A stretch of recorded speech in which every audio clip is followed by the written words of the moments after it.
Con el abogado Gallardo en representación del señor José Paguay. Muchas gracias, señor juez, por el uso de la palabra. Vamos a referirnos exclusivamente a las medidas cautelares y vamos a sustentar nuestra tesis de que la pretensión de Fiscalía de que se dicte prisión preventiva en contra del ciudadano José Daniel Tempaguay es totalmente desproporcionada y carece de necesidad. Vamos a hacer esta intervención en dos partes. Haremos una pequeña introducción y luego hablaremos de los requisitos constitucionales, legales y convencionales. Como es de conocimiento en todo el concierto jurídico ecuatoriano, la prisión preventiva es una medida cautelar de carácter excepcional. Así lo reza la Constitución de la República, artículo 77.1. Así también lo reza el Código Orgánico Integral Penal, artículo 534. Así lo reza también la Resolución 14-2021 de la Corte Nacional de Justicia, excepcional de última ratio, que solo existe para cumplir fines procesales. Pero también tenemos la Corte Interamericana de Derechos Humanos, que tiene abundante jurisprudencia sobre esta obligación que tienen los estados de limitar esta medida cautelar de carácter excepcional. Tenemos, por ejemplo, caso Barreto Leiva versus Venezuela, párrafo 121, caso Norín Catrimán versus Chile, párrafo 326, que básicamente nos dice que no en ningún momento se aplicará esta medida cautelar si no es para cumplir fines procesales.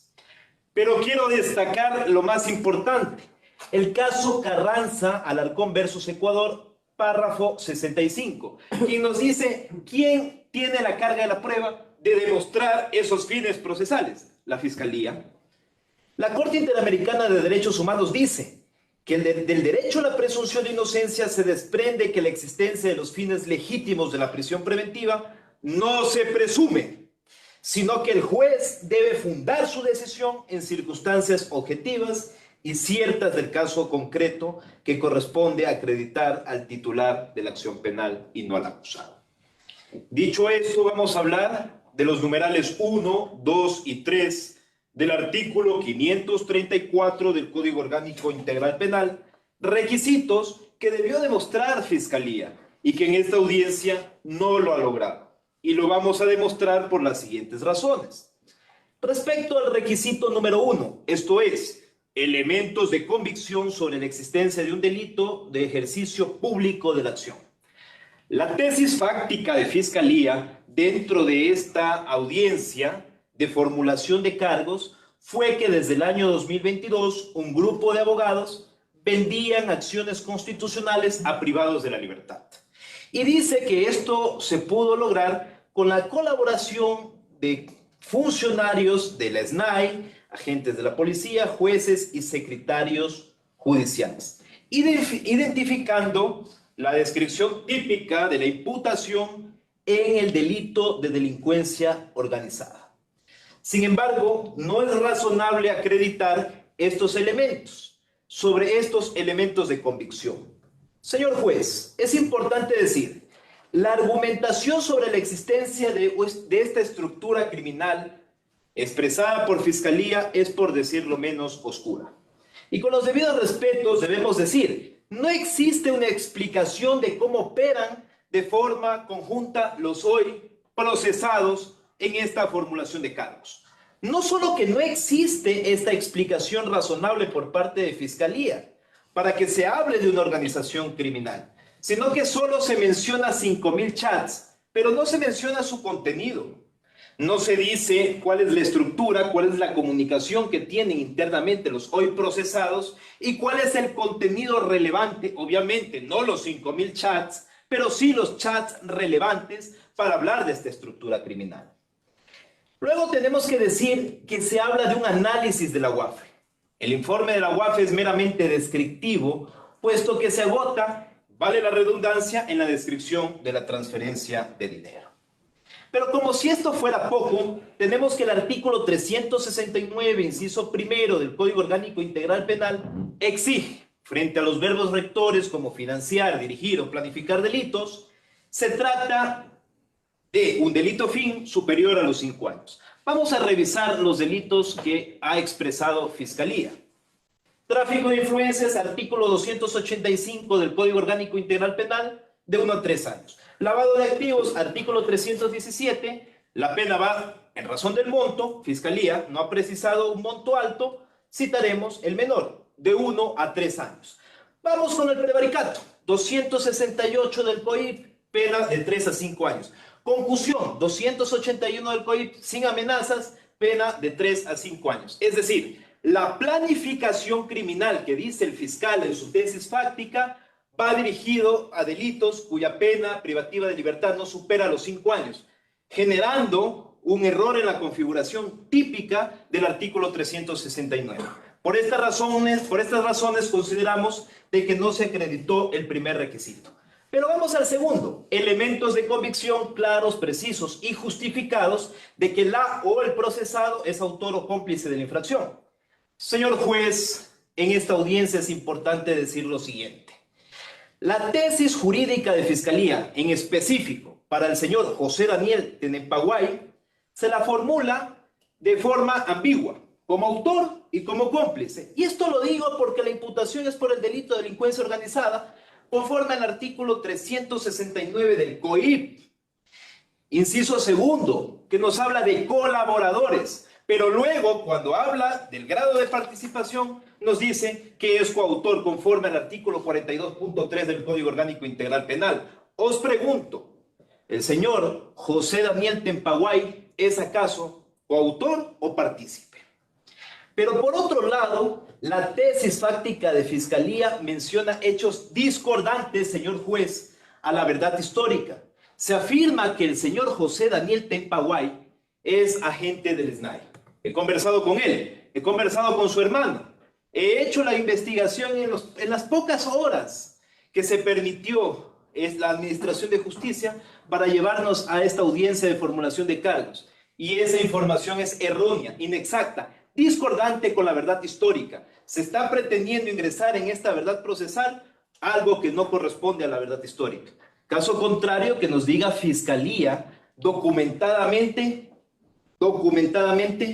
cómo se demuestra que el señor José Daniel Tenempaguay es funcionario del SNAI. Pero como si esto fuera poco, ya hablando de los elementos de convicción, la formulación de Fiscalía lo presenta como un intermediario de personas privadas de la libertad. ¿Y cuáles son las pruebas de Fiscalía? En nuestra opinión, son totalmente insuficientes. Ni siquiera son mínimas, son cero. Y esto lo decimos porque el fiscal presume que mediante mensajes de WhatsApp se comenta la entrega de dineros.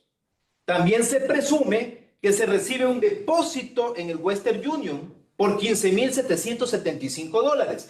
Y para culminar como colofón, el elemento de convicción más importante, y esto tenemos que ponerlo entre comillas, señor juez, es el informe ejecutivo de la UAFE, donde vimos recibe transferencias del señor Tenempaguay y viceversa, por las cantidades de $8,000 y $8,700 respectivamente, en un periodo de 2022 y 2023. Un abogado en libre ejercicio, no un funcionario del SNAI, un abogado en libre ejercicio que pasó muchas audiencias durante ese periodo, no podría recibir ingresos.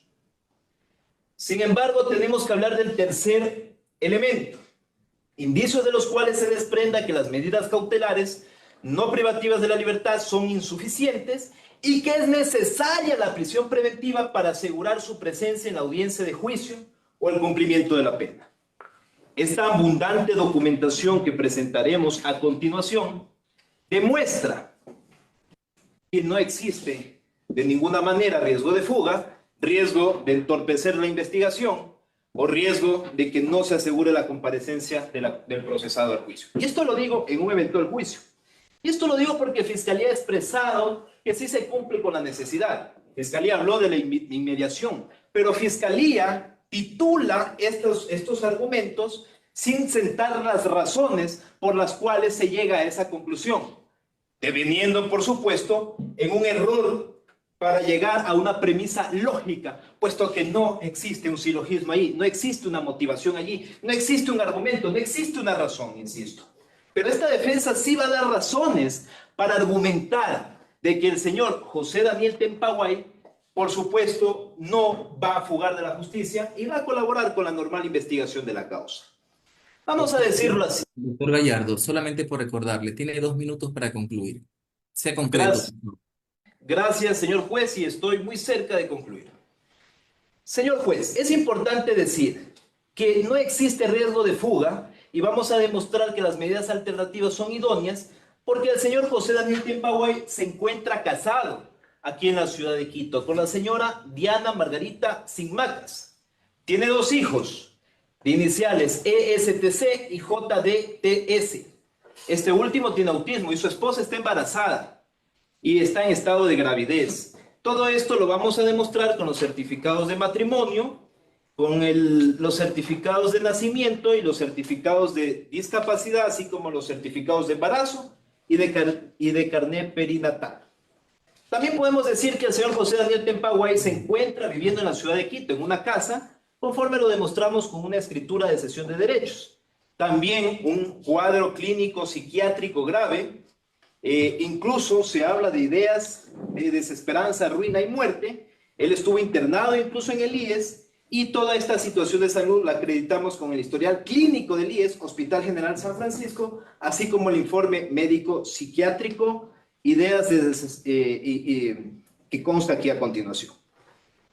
El señor José Daniel Tempahuay además tiene un RUT activo, ha pagado impuestos al SRI, tiene un certificado de la Superintendencia de Compañías y tiene comprobantes de pago, además desde el 2016 de aportar al IES, así como 3 certificados de honorabilidad.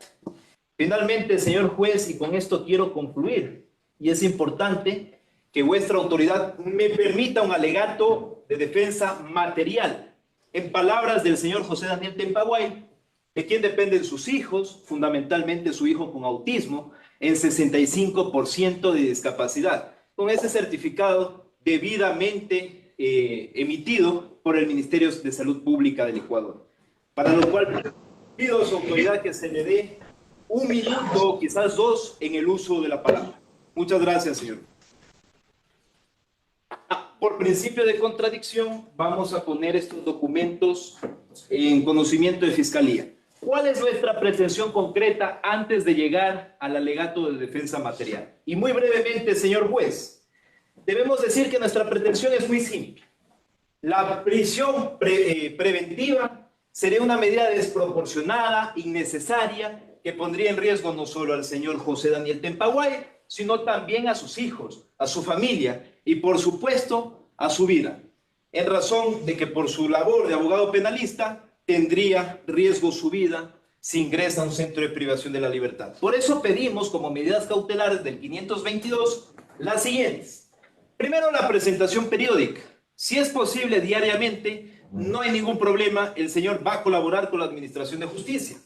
Lo segundo, la prohibición de salida del país.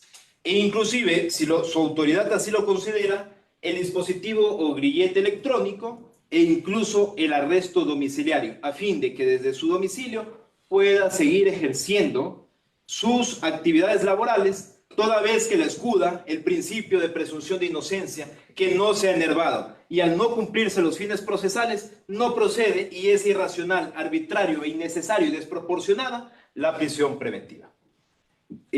Vamos a escuchar, señor juez, a continuación el alegato de defensa material, la defensa material del señor José Daniel Tempahuay. Devuelvo el uso de la palabra. ¿Concluyó su intervención, doctor? Sí, así es. Vamos a concluir con la defensa material del señor José Daniel Tempahuay.